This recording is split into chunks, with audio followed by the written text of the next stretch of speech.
नमस्कार दोस्तों। देखिए, हम लोगों ने पिछले वीडियो में मिट्टी वाला पोर्शन स्टार्ट किया था, छत्तीसगढ़ की मिट्टियों वाला। वो उसका पार्ट 1 था। मैंने ये कहा था कि उसमें पूरा कंप्लीट नहीं हुआ था, वो उसका सेकंड पार्ट आएगा करके। ये जो है वो मिट्टी वाले पोर्शन का ही आगे वाला पार्ट है, यानी सेकंड पार्ट है। आज जो हम लोग वो मिट्टी वाला पोर्शन है, छत्तीसगढ़ की मिट्टियाँ, उसमें से जो जो एस्पेक्ट से क्वेश्चंस आ सकते हैं उसको अपन लोग आज की वीडियो में कवर कर लेंगे। वो पूरा मिट्टी वाला हिस्सा आप लोगों का आज कवर हो जाएगा, ठीक है।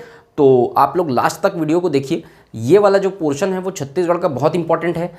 इससे जो अभी रिसेंटली एग्जाम होने वाले पटवारी और मंडी निरीक्षक का तो हो चुका है, पटवारी और आगे जो आने वाले हॉस्टल वार्डन या फिर जो पीएससी की तैयारी करने वाले भी स्टूडेंट हैं, तो उस लेवल तक जाके मैंने इसको पढ़ाने की कोशिश की है, बताने का सब चीज़ों को मतलब कवर कर दिया है। इसके बाहर इससे कुछ नहीं आएगा, ठीक है। लगभग इसमें सब क्वेश्चंस जो है वो आपके बन जाएंगे इतना पढ़ने से आप लोगों को, ठीक है। तो बहुत अच्छे लेवल तक अपन लोग इसमें जाएंगे, डीप लेवल तक, ठीक है। तो आप लोगों का पूरा क्वेश्चन और अच्छे से समझ में भी आएगा आप लोगों को। आप लास्ट तक वीडियो देखिए, पूरी चीज़ें क्लियर हो जाएंगी, ठीक है। अगर आप लोगों को मेरा प्रयास पसंद आ रहा होगा तो आप उसको वीडियो को लाइक कीजिए, चैनल को सब्सक्राइब कीजिए और अपने फ्रेंड्स तक शेयर कीजिए ताकि ज़्यादा से ज़्यादा लोगों तक ये पहुंच सके। और उसके साथ साथ बेल आइकन को भी प्रेस कीजिए ताकि हम लोगों का जो नेक्स्ट वीडियो आए, है ना, मैं जो अपलोड करूँ वो डायरेक्ट आप लोग आपके नोटिफिकेशन तक आ जाए, ठीक है।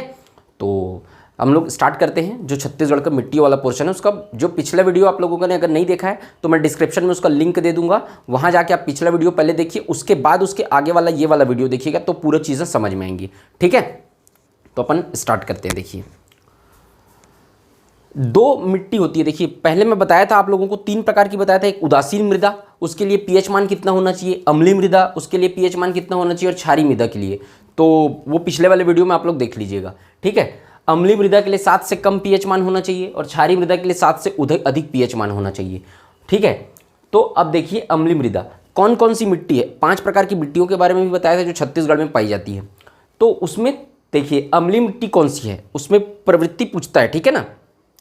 छत्तीसगढ़ में जो 5 प्रकार की मिट्टी पाई जाती है उसमें से कौन सी मिट्टी अम्लीय है, कौन सी मिट्टी क्षारीय है, ये पूछता है। तो देख लेते हैं हम लोग अम्लीय मिट्टी कौन कौन सी है उन 5 मिट्टियों में से। पहला, लाल रेतीली मिट्टी अम्लीय मिट्टी है, पीएच मान 7 से कम रहता है। लाल दोमट मिट्टी अम्लीय मिट्टी है और लाल पीली मिट्टी अम्लीय मिट्टी है, ठीक। क्षारीय मिट्टी, लेटेराइट मिट्टी, काली मिट्टी और लाल पीली मिट्टी, ये क्षारीय मिट्टी है। अब आप लोग यहाँ पर एक चीज़ कॉमन देख रहे होंगे कि लाल पीली मिट्टी यहाँ भी आया है, लाल पीली मिट्टी यहाँ भी आया है, अम्लीय और क्षारीय दोनों हैं। तो देखिए, ये अम्लीय प्रवृत्ति का क्यों है लाल पीली मिट्टी, क्योंकि देखिए ये जो है वो गोंडवाना चट्टान में पाया जाता है, पूर्वी बघेलखंड के पठार में, और कड़प्पा चट्टान में भी पाया जाता है, जो कड़प्पा चट्टान छत्तीसगढ़ के मध्य छत्तीसगढ़ में पाई जाती है, ठीक है ना। तो पूर्वी बघेलखंड के पठार में जो गोंडवाना चट्टान पाई जाती है उसमें कोयला खनिज निकलता है जो अम्लीय प्रवृत्ति का होता है। तो गोंडवाना चट्टान से, है ना, क्या निकलता है, कोयला। तो पूर्वी बघेलखंड के पठार में जो कोयला खनिज निकलता है वो अम्लीय प्रवृत्ति का होता है। तो इसलिए उस क्षेत्र में ये मिट्टी जो होती है वो लाल पीली मिट्टी जो है वो अम्लीय मिट्टी होती है, क्योंकि वो उसका उस क्षेत्र में जो पाए जाती है, जो खनिज अयस्क पाए जाते हैं वो सब अम्लीय प्रवृत्ति के होते हैं। कोयला है, अम्लीय प्रवृत्ति का है, तो ये जो मिट्टी होगी वो भी क्या होगी, अम्लीय प्रवृत्ति की होगी। इसलिए लाल पीली मिट्टी जो है अम्लीय प्रवृत्ति की होती है पूर्वी बघेलखंड के पठार में। जबकि लाल पीली मिट्टी का बहुत सारा हिस्सा जो रहता है वो मध्य छत्तीसगढ़ में भी पाया जाता है, जैसे कि है ना, मध्य छत्तीसगढ़ में। तो वहाँ पर कड़प्पा चट्टान पाया जाता है और कड़प्पा चट्टान से क्या निकलता है, चूना पत्थर निकलता है। तो वो जो चूना पत्थर निकलता है उसकी प्रवृत्ति क्षारीय होती है। तो इसके कारण से जो लाल पीली मिट्टी कड़प्पा चट्टान अर्थात छत्तीसगढ़ के मध्य हिस्से में पाई जाती है वो जो होती है वो लाल पीली मिट्टी होती है, मतलब क्षारीय मिट्टी होती है। तो ये दोनों जगह पाया जाता है। पूर्वी बघेलखंड के पठार में पाया जाता है, गोंडवाना चट्टान होता है, कोयला पाया जाता है, इसलिए अम्लीय होती है। मध्य छत्तीसगढ़ में पाया जाता है, कड़प्पा चट्टान पाया जाता है और वहाँ पर चूना पत्थर पाया जाता है और चूना पत्थर की प्रवृत्ति क्या होती है, क्षारीय होती है। इसलिए ये मिट्टी जो होती है लाल पीली मिट्टी जो यहाँ पर क्षारीय मिट्टी होती है। तो लाल पीली मिट्टी अम्लीय और क्षारीय दोनों में आएगा, ठीक है। अम्लीय भी होता है, क्षारीय भी होता है। अब आप देखिए, मैप आप लोगों को शो हो रहा होगा, ठीक है ना। आप लोग मैप में देखे होंगे तो उस मैप में आपको समझ में आ जाएगा जितना भी पीला हिस्सा है वो लाल पीली मिट्टी का है। अब ये अपन डिटेल में देखेंगे उसको, ठीक है ना। तो वो जो है वो पीला हिस्सा है, तो वो पूर्वी बघेलखंड के पठार में भी जा रहा है और वो क्या बोलते हैं, मध्य छत्तीसगढ़ में भी आ रहा है। तो इसलिए दोनों जगह पे अम्लीय और क्षारीय दोनों प्रवृत्ति की होती है, ठीक है। अब देखते हैं अपन 5 प्रकार की मिट्टी मैंने बताया था आप लोगों को, 5 का डिटेल देखते हैं अपन। तो पहला लाल पीली मिट्टी, ठीक है। फर्स्ट क्या बताया था, लाल पीली मिट्टी। तो लाल पीली मिट्टी का स्थानीय नाम, ये सब मिट्टियों का स्थानीय नाम होगा, उसको आपको याद रखना है, ठीक है ना। तो लाल पीली मिट्टी का स्थानीय नाम है मटासी। इसको क्या कहते हैं, मटासी मिट्टी भी कहते हैं। इसका विस्तार कहाँ है, मैप में आप लोग देखिए लाल पीली मिट्टी का विस्तार देखिए, पीला कलर का जितना शेडो है, हैंड रिटन नोट्स है, वो हैंड रिटन मैप है, मैंने खुद बनाया है उसको। तो उसमें पीला रंग का जितना भी पोर्शन है, जितने भी ज़िलों में पीले रंग से रंगा हुआ है, वो जो कलर है वो आपका है मैदान, छत्तीसगढ़ का मैदान, और फिर पूर्वी बघेलखंड का पठार वाले हिस्से में पाया जाता है। तो यहाँ पर मैदान और पूर्वी बघेलखंड का पठार लिखा हुआ है, उसका विस्तार वहीं तक है। ठीक है, मैदान में गोंडवाना चट्टान पाई जाती है, उसमें क्या बोलते हैं लाल पीली मिट्टी का विस्तार है, और पूर्वी बघेलखंड के पठार में नहीं, मतलब मैदान में कड़प्पा चट्टान पाया जाता है, और पूर्वी बघेलखंड के पठार में गोंडवाना चट्टान पाया जाता है, वहाँ भी लाल पीली मिट्टी का विस्तार है। तो यहाँ पर आपको विस्तार समझ में आ गया होगा मैप से। डिस्ट्रिक्ट को आप देख लीजिएगा, ठीक है ना, जहाँ जहाँ आप लोगों का वो मैप में आप देखे होंगे वहाँ फिर उसका विस्तार है, जो जो जिले में देखे होंगे। लाल मिट्टी देखो, लाल पीली, इसमें दो कलर है, लाल और पीला। तो लाल कलर किसके कारण है? फेरस ऑक्साइड के कारण, जिसे Fe2O3 कहते हैं, और पीला रंग है फेरिक ऑक्साइड के कारण, जिसे Fe3O4 कहते हैं। ठीक है, ये दोनों को याद रखिएगा। फेरस ऑक्साइड, उसका रासायनिक सूत्र भी याद रखिए, Fe2O3 और Fe3O4 इसको पूछता है। ठीक है, इसका निर्माण कैसे होता है? गोंडवाना चट्टान से निर्माण होता है और कड़प्पा चट्टान से निर्माण होता है। मैंने अभी जस्ट पहले इसके एक्सप्लेन किया है पूरा। गोंडवाना चट्टान में कोयला होता है, कोयला खनिज होता है, निकलता है। कड़प्पा चट्टान में कौन सा? चूना पत्थर निकलता है, इसलिए अम्लीय और क्षारीय दोनों प्रवृत्ति की होती है। तो गोंडवाना और कड़प्पा चट्टान दोनों से इसका निर्माण होता है। फसल, कौन सी फसल के लिए उपयोगी है? धान, अलसी, तिल, ज्वार और मक्का। ठीक है, धान, अलसी, तिल, ज्वार और मक्का, ये चारों पांचों फसल के लिए ये उपयोगी है। ठीक है ना, मतलब ये मध्य छत्तीसगढ़ के हिस्से में आप लोगों ने देखा होगा मैक्सिमम यही फसल होता है, धान, अलसी, तिल, ज्वार, इसीलिए होता है क्योंकि मिट्टी लाल पीली मिट्टी का विस्तार है। इसमें विशेष यह है कि चूने की प्रधानता होती है। यहाँ इसमें चूने की प्रधानता कैसे? लाल पीली मिट्टी का सर्वाधिक विस्तार कहाँ है? मध्य छत्तीसगढ़ में। मध्य छत्तीसगढ़ में कौन सा चट्टान पाते हैं? कड़प्पा चट्टान, जिससे चूना निकलता है। ठीक है, तो चूने की प्रधानता होती है लाल पीली मिट्टी में पूरे मध्य छत्तीसगढ़ में। इसीलिए आप लोगों ने देखा होगा मध्य छत्तीसगढ़ के जांजगीर चांपा और बलौदाबाजार हिस्से में ही क्या बोलते हैं, चूने की प्रधानता है, चूना खनिज निकलता है। इसीलिए सीमेंट में सबसे ज़्यादा प्रयोग होता है। तो सीमेंट का जितना भी कारखाना बनाया गया है वो मध्य छत्तीसगढ़ में जांजगीर चांपा और बलौदाबाजार के आसपास बनाया गया है, क्योंकि वहाँ चूना पत्थर सबसे ज़्यादा निकलता है लाल पीली मिट्टी का विस्तार होने के कारण। उसके अतिरिक्त इसको क्या दुर्बल अम्लीय मृदा भी कहा जाता है। ठीक है, ये याद रख लीजिएगा इसका नाम, दुर्बल अम्लीय मृदा। एक बार सवाल आया है किसे कहा जाता है, तो इसको क्या कहा जाता है? दुर्बल अम्लीय मृदा कहा जाता है। किसको? लाल पीली मिट्टी को। इसी में ऐड कर लीजिएगा। ठीक है, तो लाल पीली मिट्टी से इतना है, इससे ज़्यादा नहीं आने की संभावना नहीं है। इतना आप पढ़ लेंगे तो पूरा बन जाएगा आप लोगों का। और मैप में उसका जिला भी देख लेंगे, निम्न जिलों में पाया जाता है ऐसे करके भी पूछ देता है। तो पीले रंग का जितना पोर्शन में दिखाया था आप लोगों को, वो लाल पीली मिट्टी का विस्तार है। दूसरा, लाल रेतीली मिट्टी। नेक्स्ट आगे बढ़ते हैं। लाल रेतीली मिट्टी को टिकरा कहते हैं। इसका स्थानीय नाम क्या है? स्थानीय नाम क्या है? टिकरा। लाल रेतीली मिट्टी का स्थानीय नाम क्या है? टिकरा। इसको लाल बलुई मिट्टी भी बोलते हैं और गेरू रंग का होता है। रंग को याद रखना है, ये लाल और पीले रंग का होता है। लाल बलुई मिट्टी, बलुई मतलब बालू मतलब रेती, तो लाल रेतीली ये वही हो गया। गेरू रंग का होता है, गेरुआ कलर का होता है ये। ठीक है, अब इसका विस्तार देखिए, बस्तर, कोंडागांव, नारायणपुर और दंतेवाड़ा। ठीक है, जो लाल कलर से रंगा होगा, जो आप लोग मैप में देखिए। ठीक है, मैप में देखो नीचे साइड देखना, लाल रंग से बस्तर, कोंडागांव, नारायणपुर और दंतेवाड़ा। ठीक है, बस्तर, कोंडागांव, नारायणपुर और दंतेवाड़ा। जो एक ऑरेंज कलर का आपको दिख रहा होगा, ऑरेंज कलर अप्रॉक्स है ना, तो वहाँ पे दिख रहा होगा आपको ऑरेंज कलर का। बस्तर, कोंडागांव, नारायणपुर और दंतेवाड़ा में इसका विस्तार है लाल रेतीली मिट्टी का।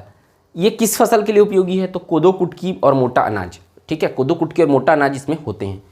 इसका निर्माण धारवाड़ चट्टान से होता है। देखिए, जो बस्तर संभाग है पूरा, जिसमें 7 जिले आते हैं, वहाँ धारवाड़ चट्टान का विस्तार है। जैसे कि मध्य छत्तीसगढ़ में कड़प्पा चट्टान का विस्तार है, उसी तरीके से वहाँ क्या है? धारवाड़ चट्टान का विस्तार है।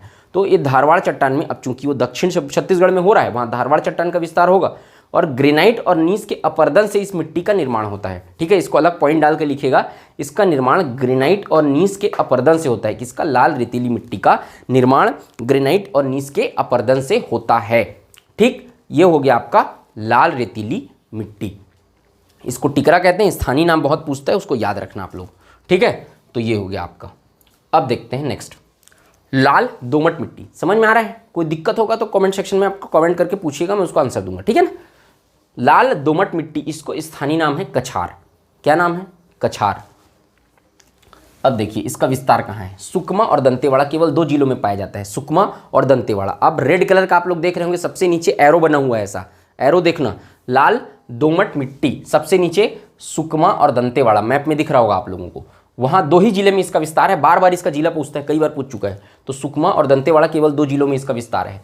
इसका निर्माण नीस और डायोराइट के क्षरण से होता है। क्षरण मतलब टूटने से, टूटने फूटने से, ठीक है, नीस और डायोराइट के क्षरण से। यहाँ पर लाल रेतीली मिट्टी का निर्माण क्या बोला, ग्रेनाइट और नीस के अपर्दन से। अपर्दन मतलब भी वही होता है, टूटना फूटना, और इसका निर्माण क्या होता है, नीस और डायोराइट के क्षरण यानी टूटने फूटने से इसका निर्माण होता है। इस दोनों का मतलब अलग अलग है, ठीक है, दोनों को याद रखना कैसे कैसे निर्माण होता है। इसका ध्यान रखना है कि सबसे कम जल धारण क्षमता होती है इसकी, मतलब जल को रोक कर रखने की जो क्षमता होती है इसकी वो बहुत कम होती है। इसलिए ये मिट्टी जो होती है वो अनुपजाऊ होती है, ठीक है ना, काम का नहीं होता है, कुछ मिट्टी उपजाऊ नहीं होता। इसीलिए आप लोग देखे होंगे दंतेवाड़ा और सुकमा में कोई खास फसल उपयोग मतलब नहीं होता है, क्योंकि वो मिट्टी जो पाई जाती है वो अनुपजाऊ होती है वहाँ पे, क्योंकि जल धारण, जल को रोक कर रख नहीं सकता, जल पूरा रिस जाता है, खत्म हो जाता है, धरती सूख जाती है, मिट्टी सूख जाती है, तो वहाँ पर कुछ नहीं होता। अब पत्थर के समान कठोर होता है। तो दंतेवाड़ा में आप लोगों ने देखा होगा, इसीलिए एनएमडीसी का जो है वो माइंस लगा हुआ है, लौह अयस्क की खनन होता है वहाँ पर। तो पत्थर जो होते हैं लाल कलर का पत्थर टाइप का पाया जाता है वो, है ना, उसी का खनन होता है। धारवाड़ चट्टान, धारवाड़ चट्टान से क्या निकलता है, लौह अयस्क निकलता है, ठीक है ना। तो वहीं पर इसीलिए लाल कलर का पत्थर टाइप का पाया जाता है। आप लोग जाके वहाँ देखेंगे तो समझ में आएगा आप लोगों को। तो यही मिट्टी लगभग होती है वहाँ पर। तो ये लाल कलर के पत्थर के समान कठोर हो जाती है ये मिट्टी, जल धारण क्षमता होती नहीं है, सूख जाती है और लाल पत्थर के समान कठोर हो जाती है। इसी से लौह अयस्क का खनन होता है, ठीक है ना। तो ये ध्यान रखना है। ये आपका हो गया लाल दोमट मिट्टी। ये सबसे अनुपजाऊ मिट्टी है। अगर कहीं बोलेगा सबसे ज़्यादा अनुपजाऊ मिट्टी कौन सी है तो वो होगा लाल दोमट मिट्टी, ठीक। अब देखिए काली मिट्टी, ये बहुत इंपॉर्टेंट मिट्टी है क्योंकि ये सबसे उपजाऊ मिट्टी है छत्तीसगढ़ की। ब्लैक सॉइल बोलते हैं इसका। स्थानीय नाम 3 ठो है, कन्हार, भर्री और रेगुर। 3 ठो स्थानीय नाम है, अच्छे से याद रखना। कन्हार, भर्री और रेगुर तीनों इसका स्थानीय नाम है। मतलब इसको छत्तीसगढ़ में स्थान में, मतलब एक पर्टिकुलर स्थान में जो होता है नाम, उसको स्थानीय नाम कहते हैं। तो छत्तीसगढ़ में इसको कन्हार, भर्री और रेगुर कहते हैं, ठीक है। विस्तार कहाँ कहाँ है इसका, तो काली मिट्टी का विस्तार मैप में देखो, कवर्धा, मुंगेली, बेमेतरा, धमतरी और गरियाबंद, 5 जिलों में इसका विस्तार है। जहाँ जहाँ पर आपको काला कलर का दिख रहा होगा, काला ब्लैक कलर, 5 जिले, कवर्धा, मुंगेली, बेमेतरा, धमतरी और गरियाबंद, वहाँ पर क्या है, किसका विस्तार है, काली मिट्टी का विस्तार है। पूरा जिले का नाम लिख लेना। इसका निर्माण कैसे होता है, देखिए इसके निर्माण में देखिए, लावा जब ज्वालामुखी विस्फोट होता है तो धरती के भीतर से क्या होता है, लावा निकलता है। अब लावा जो रहता है वो धरती पर जम जाता है, ठीक है ना। और सरफेस पे क्या होता है, जब बाहर फूटेगा तो आप लोग लावा फूटते हुए देखें कि नहीं देखें, ठीक है। तो वो धरती पे जम जाता है पूरा, और धरती पे जमने के बाद उसके जो जमाव हो जाता है, अब उसके बाद वो ठंडा हो जाता है। उसके बाद उसको खोदने से, उसको निकालने से वहाँ पर जो मिट्टी का निर्माण होता है उसे काली मिट्टी कहते हैं। यहाँ पर लिखा हुआ है लावा का ठंडा होने के बाद जम जाता है, उसके कारण जो जिस मिट्टी का निर्माण होता है वो काली मिट्टी होती है। तो उसी के कारण उसका निर्माण होता है। इसका काला रंग किस वजह से होता है, तो टाइटेनिकेरस मैग्नेटाइट, यहाँ पे लिखा हुआ है टाइटेनिकेरस मैग्नेटाइट, ठीक है, टाइटेनिकेरस मैग्नेटाइट, इसको लिख लेना, टाइटेनिकेरस मैग्नेटाइट। इसके कारण इसका रंग क्या होता है, काला होता है। सबके रंग का कारण है। इसका लाल रंग किस लिए होता है, फेरस ऑक्साइड, इसका पीला रंग फेरिक ऑक्साइड। वहीं पे लाल रेतीली मिट्टी को मैंने बताया, यहाँ पर ग्रेनाइट और नीस के अपर्दन से बनता है, ठीक है ना। ये नीस और डायोराइट के अपर्दक्षरण से बनता है। तो वैसी काली मिट्टी के काला रंग के होने का क्या कारण है, टाइटेनिकेरस मैग्नेटाइट, ठीक है ना। इसके कारण ये इसका रंग काला होता है। फसल, क्या क्या फसल के लिए उपयोगी है ये, चना, मूंग, सोयाबीन और मूंगफली।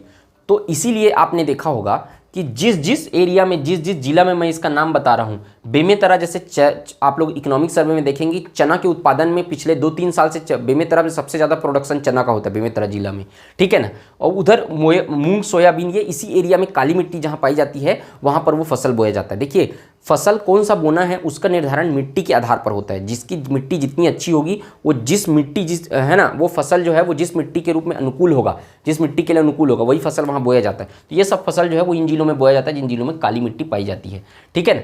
इसकी जल धारण क्षमता सर्वाधिक होती है, मतलब ये जल को रोक कर रखे रहता है एकदम, ठीक है, जल को रोक के रखे रहता है, जल धारण क्षमता सर्वाधिक होती है। इसलिए ये सबसे ज़्यादा उपजाऊ मिट्टी है, सर्वाधिक उपजाऊ मिट्टी। छत्तीसगढ़ की सबसे ज़्यादा उपजाऊ मिट्टी काली मिट्टी और सबसे ज़्यादा अनुपजाऊ मिट्टी लाल दोमट मिट्टी। ये दोनों चीज़ को लिख लीजिएगा। सर्वाधिक जल धारण क्षमता होती है, इसको चिकनी मिट्टी भी बोलते हैं ना, क्ले, क्ले की मात्रा इसमें सर्वाधिक होती है। क्ले मतलब जो गीले मिट्टी होता है ना, चिकना मिट्टी, उसको बोलते हैं क्ले। तो क्ले की मात्रा सर्वाधिक कौन सी मिट्टी में होती है बोलेगा तो काली मिट्टी में होती है। ठीक है, समझ गए। ये बेसाल्ट युक्त चट्टान से इसका निर्माण होता है, बेसाल्ट युक्त चट्टान से इसका निर्माण होता है। बेसाल्ट मतलब वही लावा को कहते हैं, बेसाल्ट है ना, लावा युक्त चट्टान, बेसाल्ट युक्त चट्टान से निर्माण होता है। और ये दरार मतलब इसमें जो होता है वो पानी के सूखने से इसमें दरार पड़ जाता है। ठीक है ना, जब पानी इसका सूखता है तो इसमें दरार पड़ जाता है और एकदम बड़ा बड़ा दरार देखे होंगे आप लोग को, एक फोटो वायरल हुआ था उसमें भी आया था, बड़ा बड़ा दरार ऐसा आया था। तो जो मिट्टी पे दरार पड़ जाता है वो फोटो से दिख जाएगा आपको, तो एकदम मिट्टी पे दरार पड़ जाता है। ठीक है ना, तो जब पानी कम होता है इसमें, जब ये मिट्टी सूखती है तो यहाँ पर बीच बीच में बहुत बड़ा बड़ा दरार आ जाता है। ठीक है ना, तो ये वो वाली मिट्टी है। ये भी क्वेश्चन में बन सकता है, कौन सी मिट्टी है जिसमें सूखने पर क्या होता है, दरार पड़ जाता है। ठीक है, तो ये पॉइंट भी नोट कर लेना। तो ये है काली मिट्टी, इससे ज़्यादा इस पर नहीं आएगा कुछ। ठीक है ना, ये इनफ है। आगे बढ़ें, समझ में आ रहा है। पांचवा है लेटेराइट मिट्टी।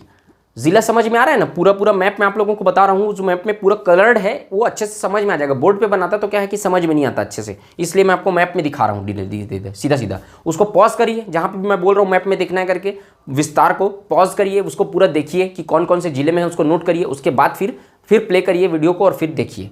लेटेराइट मिट्टी, इसका स्थानीय नाम है भाठा या मुरमी मिट्टी भी कहते हैं। मुरम में छोटा छोटा कंकड़ टाइप का रहता है ना, वो यही मिट्टी रहता है, लेटेराइट मिट्टी रहते हैं, भाठा या मुरमी मिट्टी कहते हैं। इसका विस्तार देखिए, ऊपर सबसे टॉप में देखिए जशपुर, सरगुजा और बलरामपुर।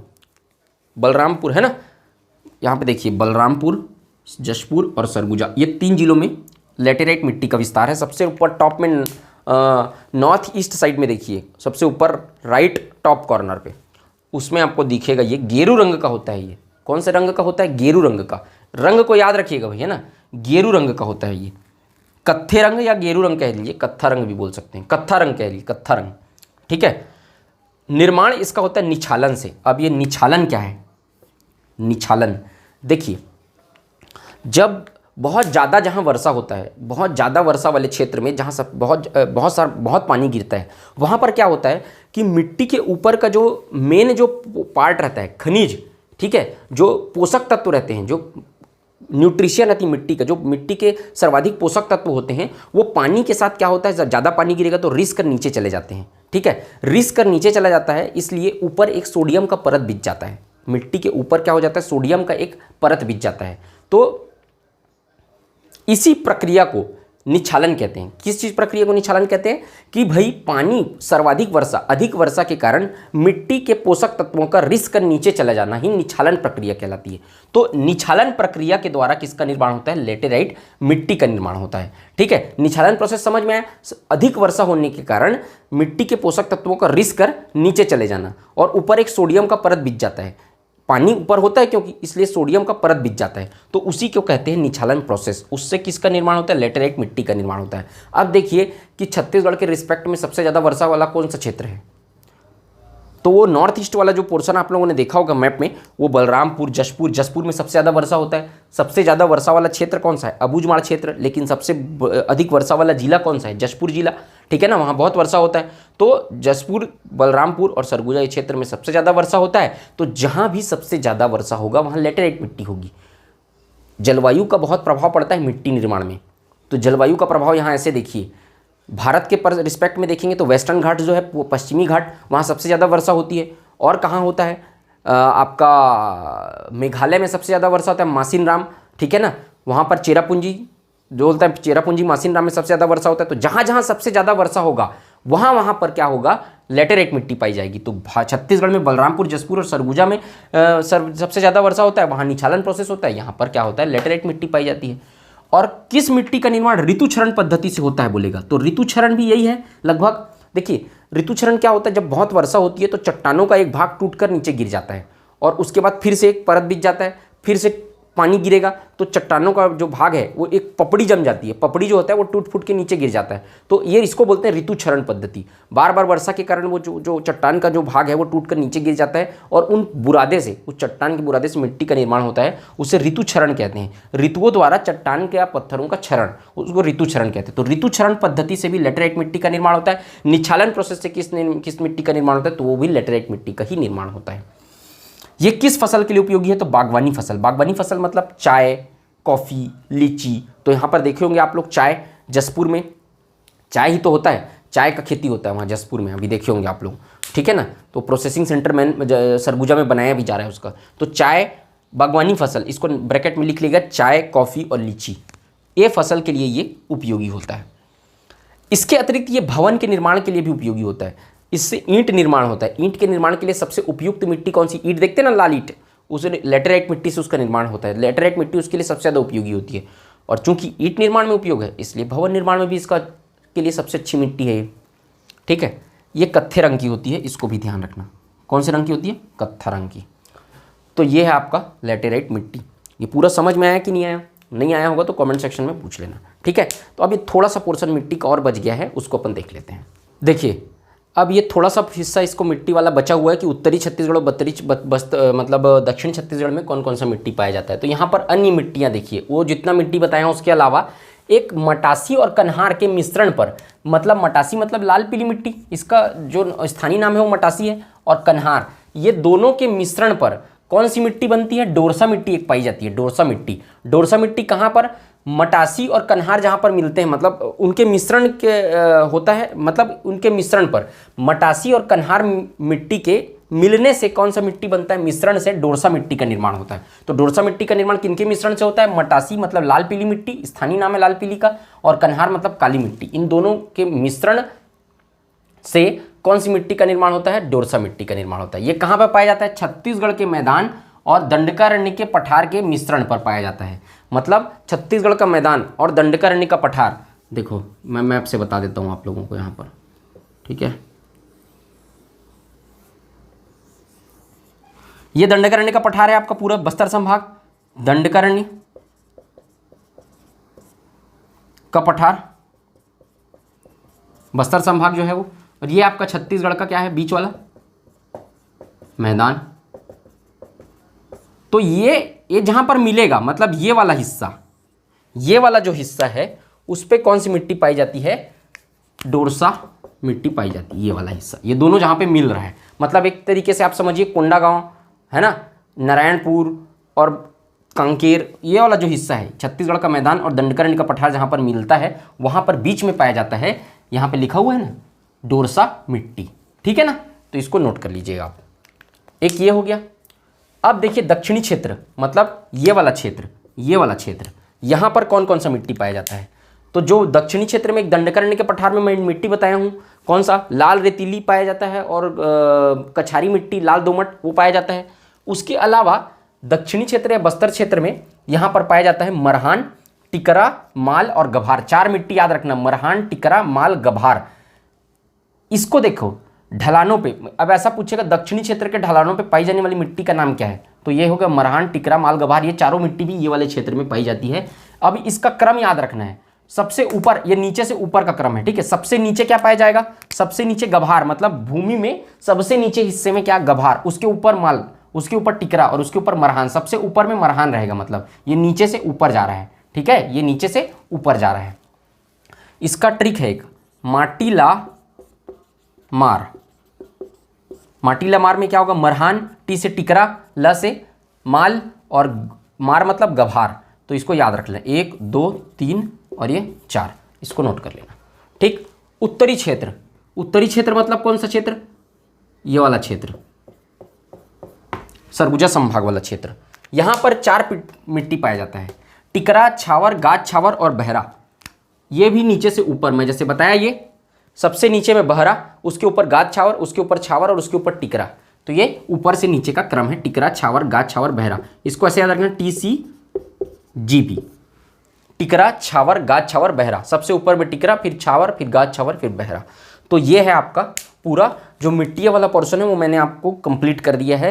ये सफिशियंट है एकदम, इतना पढ़ लिए तो मिट्टी से जितने भी क्वेश्चंस आएंगे आपका पूरा बन जाएगा। ठीक है, तो आई होप आप सबको मेरा प्रयास पसंद आया होगा, मैं जो एक्सप्लेन कर रहा हूँ समझ में आ रहा होगा। अगर आप लोगों को वीडियो अच्छा लगे तो वीडियो को लाइक कीजिए, चैनल को सब्सक्राइब कीजिए। मिलते हैं नेक्स्ट वीडियो में। जय हिंद, वंदे मातरम।